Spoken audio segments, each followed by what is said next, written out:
ఇందాక ఒక వార్త చదివినాం, మహిళా సంఘాలకు పాడి పశువులు అని. సో మీకు చాలా సింపుల్ గా కనబడచ్చు ఈ వార్త.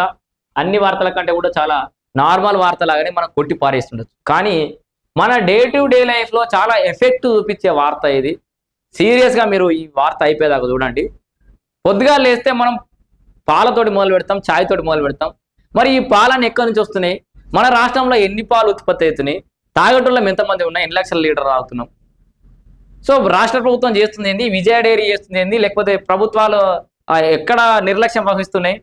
రైతులు ఎక్కడ ఇబ్బంది పడుతున్నారు? ఇవన్నీ కొంచెం మాట్లాడుకునే ప్రయత్నం చేద్దాం. ఈ వార్తతో పాటు మహిళా సంఘాలకు పాడి పశువులు ఇద్దామని చెప్పేసి ప్రభుత్వం డిసైడ్ అయింది. దాంట్లో ఇందిరా డైరీ ప్రాజెక్టు కింద ఒక్కొక్కరికి 2 పంపిణీ చేస్తారట.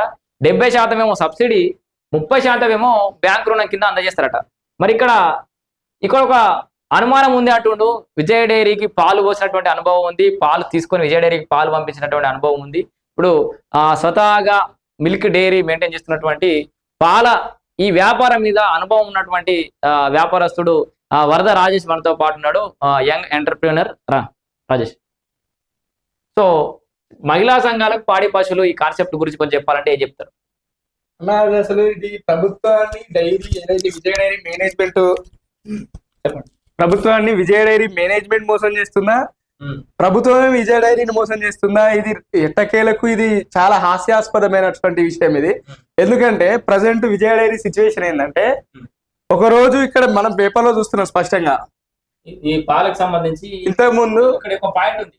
సో రాష్ట్రంలో పాల కొరత తీవ్రంగా ఉంది అంటారు. వాస్తవం చెప్పాలంటే తెలంగాణ రాష్ట్రంలో పాల కొరత ఉన్నది లేదనే విషయాన్ని కొద్దిసేపు అటు ఉంచితే, ఒక విజయ డైరీకి 4 లక్షల లీటర్లు ఒక రోజులో వస్తున్నాయి అనే విషయం అవాస్తవం. అది ప్రభుత్వ రంగ సంస్థ విజయ డైరీకి కేవలం 4 లక్షల లీటర్లే వస్తున్నాయి ఒక రోజులో అనేది అవాస్తవం అయిన ముచ్చట.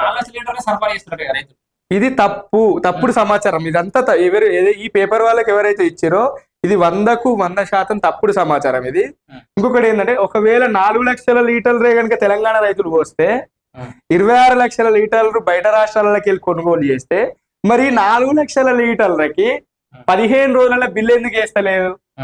ఈ పాయింట్ మనం బాగా అబ్జర్వ్ చేయాలి. ఎందుకంటే 4 లక్షల లీటర్లే కదా నువ్వు బయటకు వెళ్ళి కొనేది, ఏదో మన రైతుల పాలు కొని మన రైతుల పాలకి 4 లక్షల లీటర్లకే నువ్వు బిల్లు వేయలేవు. 26 లక్షల లీటర్లు బయటకు వెళ్ళి తీసుకోవాల్సిన అవసరం ఏముంది?